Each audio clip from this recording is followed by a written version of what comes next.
It's Two on the Aisle with me, Charles Gross, and Leslie Hoban Blake. Tonight, reviews of Fabulation, Slave Play, Nassim, and the Resistible Rise of Arturo. Ladies and gentlemen, welcome to Two on the Aisle. Hello, Leslie. Hello, Charlie. How are you? I'm good. This ever more colder weather that we're having. Oh, God, it's been supposed to snow, and we're trying to get out of here before it does. So. Yes. And well, tonight we're also, in addition to our reviews, we will also be talking about Carol Channing. We will be talking about two people that we've lost. Yes. Carol is one of them, yes. Yes. All right. A sad day. Yes. Yes, indeed. So first up this evening is Fabulation, or The Re-Education of Undine. And this is by Lynn Nottage, who gave us Sweat last season, which we both loved. Directed by Liliana Bryan Cruz. And starring Charisse Booth in the title role. This is at the Pershing Square Signature Center. Okay. Okay. Now this is about a stylish black woman running a very stylish boutique PR firm. She's at the top of her game. She's got a husband she loves. She's respected in her profession. She has an assistant. And all of a sudden... all the good things. all the good things in life. And all of a sudden... she finds that her husband has run off with all her money. The swine.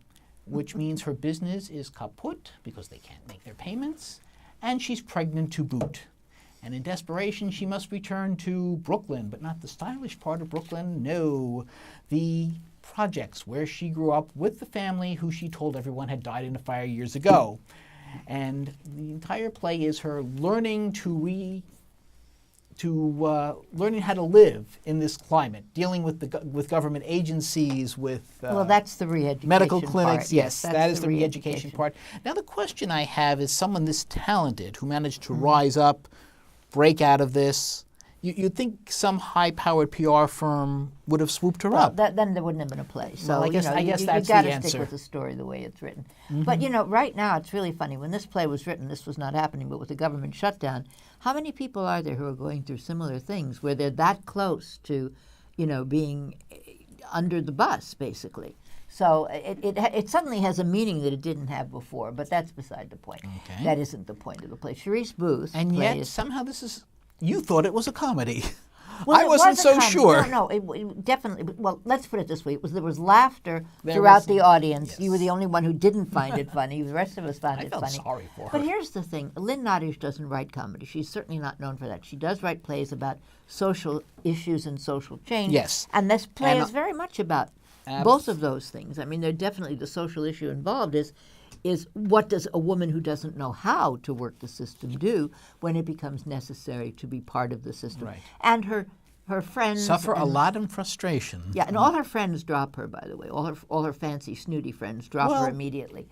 But she meets old friends that she had from junior high school, and they help some of them her. have been successful, but and she won't even admit that she was that person who dropped. She won't admit it at first, Right. but it comes to a point. And she's lucky enough to meet another man played by the same actor who plays her rotten ex-husband, yes. or her rotten husband, who's willing to help her. And Right. and there's the possibility of happiness for her. And so that's another reason why it was basically a rom-com with a social conscience and a message. And very nicely done, because I don't think Lynn Nottage could write a bad postcard, much less a bad play. Well, quite honestly, certainly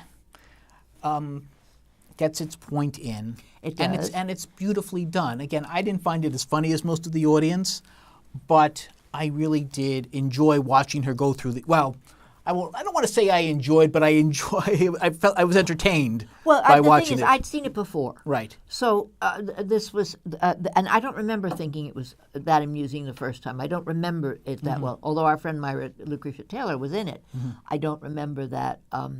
That I didn't find it to be funny, but I did find it funny this time. However, I will say that the director is Liliana Blaine Cruz. Yes. Who directed her not her, but Suzanne Laurie Parks' death of the last black man. Right. And I think that she's an extraordinary director, and I think she just moved this thing. The set moved, Absolutely. and she moved. I was not very enamored by Death of the Last Black Man, but I did like pretty much everything She's a terrific, about this. She's a terrific director. Again, and I think that helps a how lot. does it compare to Sweat? Well, let's say Lynn Nottage gets better as she Well, it doesn't compare. I mean, gets moves further. And we're about to get the Meet Vera Stark, which you have not seen, but By I the way, saw. Meet Vera Stark. And I saw, and I loved that play so much. So I'm really curious to know, because I know you like TCM and it's about old movies. So but anyway, Charisse Booth played Undine. Undine, the woman in question. Yes, whose name was not Undine when she started. But did we ever find out what her name really was? I don't think so. I think they called her by that name. I think everybody called. I think so. Now.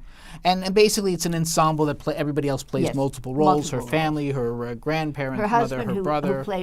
Her bad husband, and the nice man that she meets were played by Ian Lasseter. Yes. And one of the people that we absolutely loved in this, I know, was the gal who played her assistant, Steffi. Her assistant. That was yes. Maya Yes. Boteng.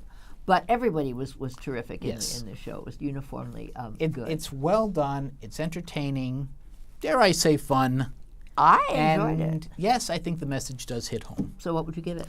I think 4 would be appropriate. I think 4. But I would even go so far as 4.5. I needed a comedy at the point that we watched that. Again, how much of a comedy this is, I think is debatable. But I know.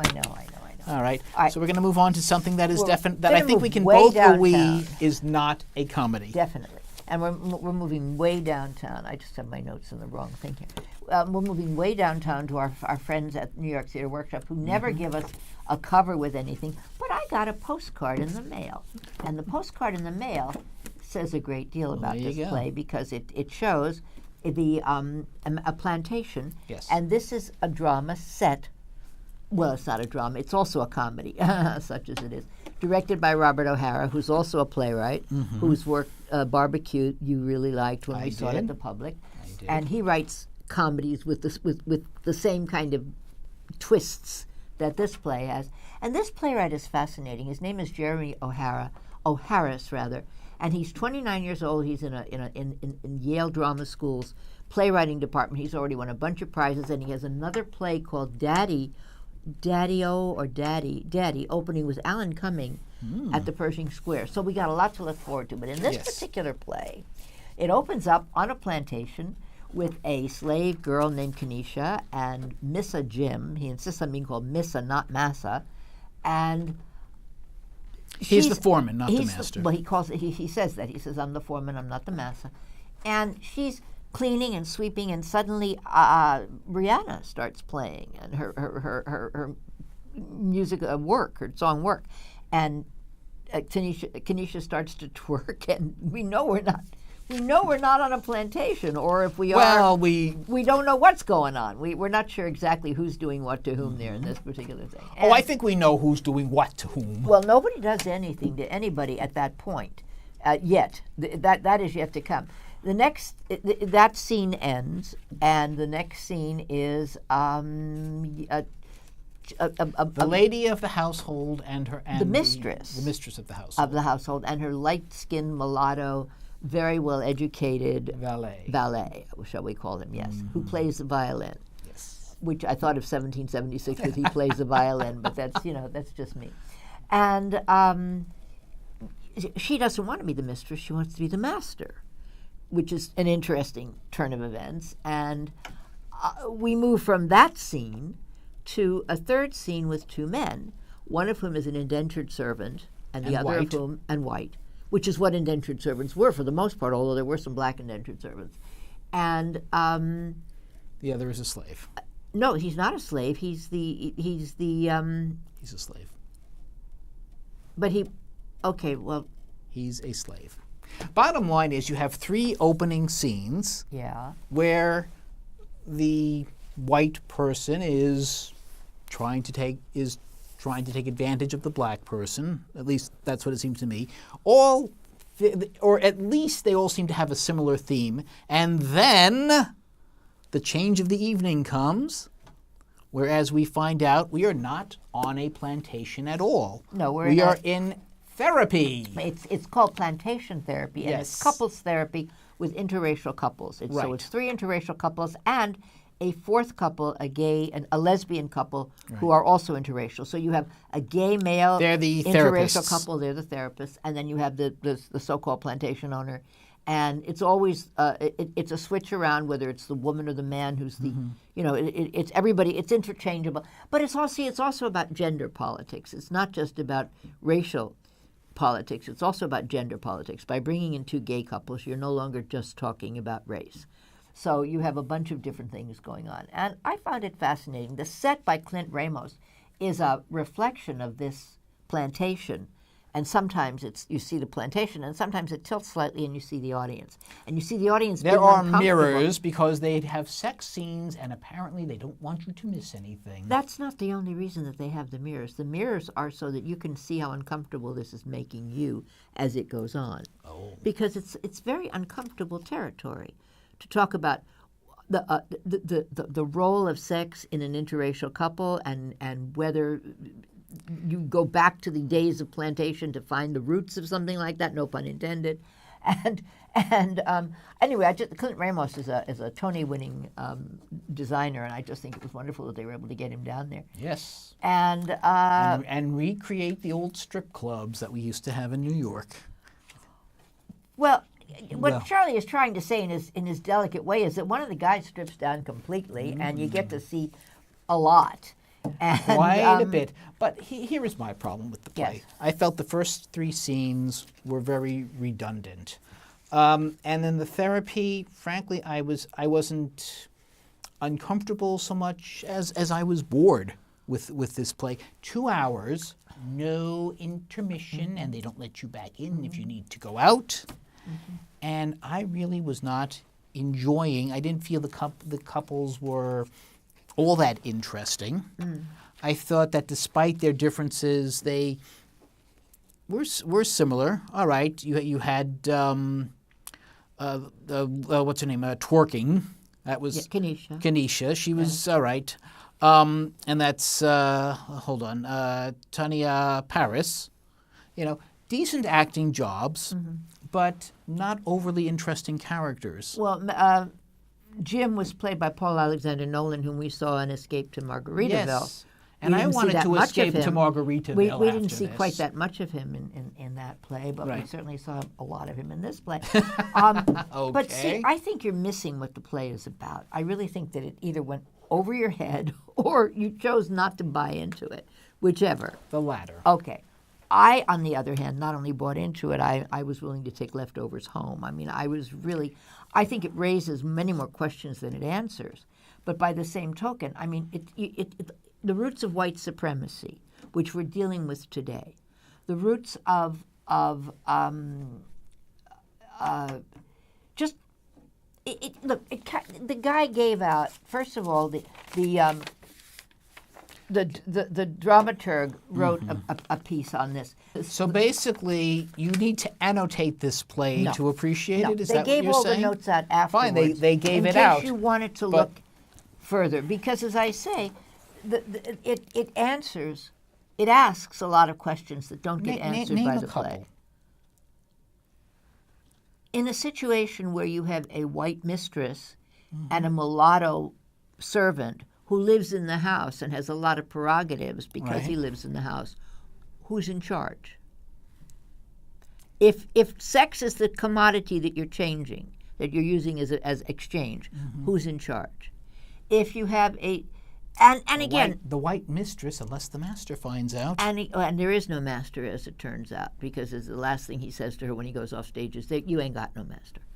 So, or that may not be the exact phrase, but the Well, phrase was you have no master. We are running low on time. Okay, so well, but- I found it fascinating. I can't wait to see his next play. you said this could be going over my head. I think there are things that you wanted to see that you did see, even if they may not have been there. I think you added a lot more to this play. No, trust me, I didn't get everything that was in it. That it deserved. I don't think there was anything in it to get. Okay, that's you. Maybe I will, yes, I would read be several curious. other I critics would on be the curious subject, to all see. of whom found enormous amounts of things in it. So, Well, I I was not one of them. I know. And it's okay if you I didn't get will, something that I got. and I will, It's and I will perfectly give fine. this 2 playbills. I would be curious to Well, see I'll what this double your playwright 2 and comes. give it 4. Yes, But He's got a play opening in a month. I certainly did not enjoy this evening. He's got a play opening in a month, so and you I can do judge him not, again. under any circumstances, recommend this. Okay, well, it's over. If you want a history lesson, no, get a book out of the library. It was hardly a history lesson. It was done so.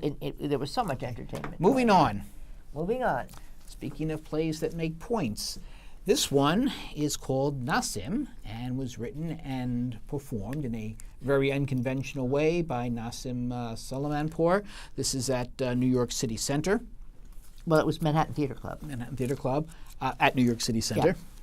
And it's Nassim and a different guest performer every night. I got Ewan Bremner. And I got Corbin Burnson. Right, from LA Law. Yes. Now here's the twist. The guest actor, has not seen the script, and so he has no idea what's going to happen. Nassim basically communicates to him by putting pages of the script on a large screen where the audience also see it, and then writing notes to the performer from backstage. In the second part of the play, which is I think about 75 minutes, he comes on stage, but pretty much continues the same thing. Nassim is a very likable, and I would say talented playwright. He is Iranian, and his plays have been performed all over the world, but unfortunately not in Iran. And I think the basic premise of the play is, hi, I'm Nassim, please be my friend. And to that end, he tells us about his native Iran. He teaches us Farsi, which is the native language in Iran, how to pronounce his name, very helpful. He reads us a couple of stories here and there. He obviously interacts with the actor. And it's a very original presentation, and for the most part, an enjoyable one. But even though the show is only 75 minutes, I do have to say that the novelty wears off over the course of the evening. I was charmed. It's very rare that one gets charmed in the theater. That is the perfect word. And I found it to be charming. I found him to be self-effacing and delightful. Yes. I realized very likable. That every night that anyone sees this, they see a different show. Right. Ewan Bremner, being Scottish and living abroad and not living here anyway, probably knows very little about this, much more than Corbin Burnson. But Corbin Burnson treated it as a kind of an improv. You know, he riffed on it. So it was very entertaining. Right. There was interaction with the audience. We were asked to give up things. I gave up you gave up $1, I think, right? A golden dollar. A really solid gold. Well, not dollar, quite. Yes, but. I know. And I gave up some little keepsake that I had in my pocket that I didn't realize we weren't getting back. But it's okay. It wasn't anything that I would have minded. Right. But the point is that there was support the arts. Yes, right, literally. And I'm wondering whether this guy keeps the boxes and boxes of stuff he must have accumulated. Maybe he's going to sell them at the next Broadway flea market. That's a very good idea. So fascinating. I mean, the idea that the mind that could come up with this. Now, a couple of them, and I might get tired of it, but one for sure was just, I went with it. What kind of a score would you give this? I would have to say, again, based on what I saw that evening, I'd probably maybe 3 1/4. No, again, as I say, I had a charming time. I would give it 4. I really enjoyed myself. I would have loved to have given it 4 because again, he's a very appealing actor and very appealing playwright. So maybe you could nudge me up to 3.5. But again, for a 75-minute show, and for me to start losing interest in it, which I have to say I did. You certainly can't go any farther than that. I'm not sure I should even go that far. But I will certainly be in the audience for his next show.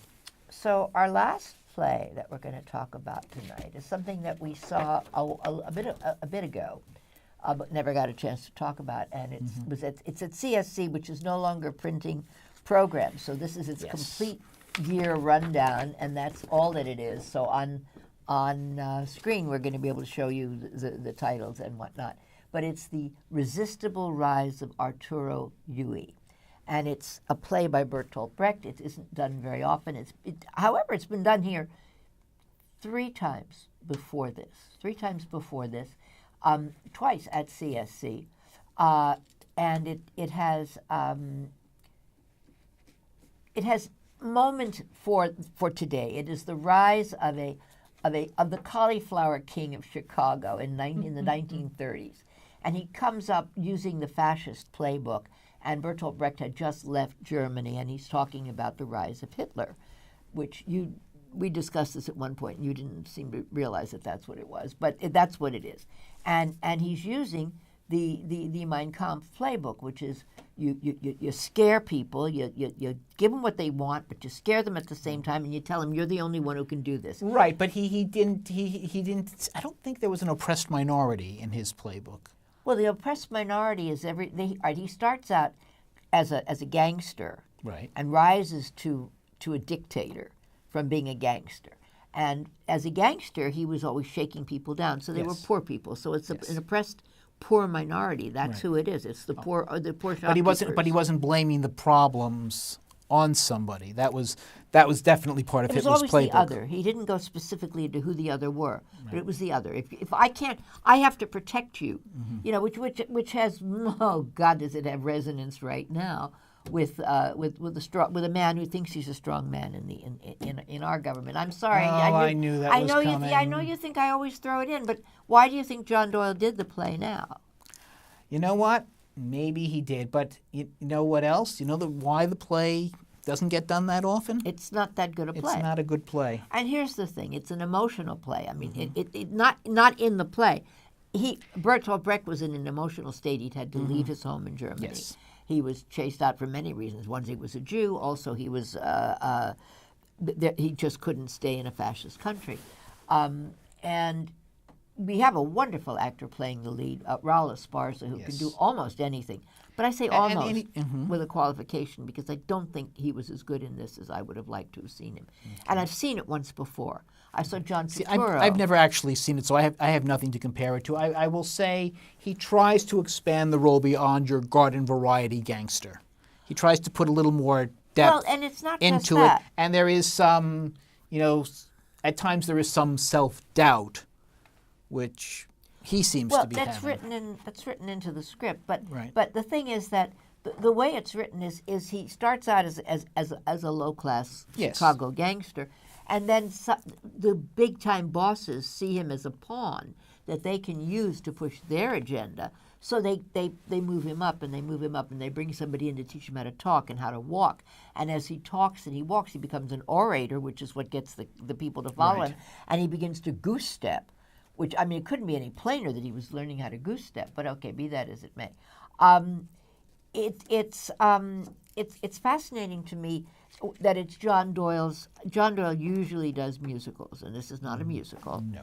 He did strip it down to its barest elements. Yes. So there's not much happening, set-wise or anything else. But as I say, I think he took it on because it has a political. I'm going to put this down. I'm sure politics had a role in it, but when you do if you want to preach, you have to entertain. They preach to me not very well. Well, look again. Shaw is always my reference for this. Yeah. He preached a lot, Major Barbara, Pygmalion, but two of the most entertaining plays I've ever seen. Here, the message was not all that strong as far as I was concerned. I mean, yes, there is a message, certainly. In addition to which... And the play wasn't all that well done. In addition to which... all that well written. Reasonably well done, but it's not a great work. This is a translation by George Tabori into English. Mm-hmm. It was written in Elizabethan verse, Yes. and Tabori wrote it in English Elizabethan verse, which makes it very difficult to follow. But fun at times. I would like to read very quickly the names of all the actors who did it as much as they could. Tom Sesma, who we've seen in musicals. We need to move George along. Abboud. Eddie Cooper, who is Chuck Cooper's son. I figured that out. Elizabeth Davis, Christopher Gurr, Osmos, Eddie Henry, and Nahira Kavkar. They just get worse. They get harder. And your conclusion. Oh, I wish I had liked it more. I would say 2.5. That's probably about And I wouldn't right. go higher for Raul. As much as I love him, I don't think he did what was necessary. Well, our group that Leslie and I both belong to, the Drama Desk and the World of Theater Journalism, suffered a great loss. Our fellow critic and our colleague and our friend, Arlene Epstein, passed away on January 6th after a a battle with illness. And it made us very sad. We went to Shiva. It was just sad. And so I was putting up a couple of pictures of Arlene with the drama desk. She was such a wonderful light. She worked 30 years on the Long Island Herald. Right. They did a fantastic, after we did our obit, they did an obituary, and it was more like a serenade to her of her charms and whatnot. And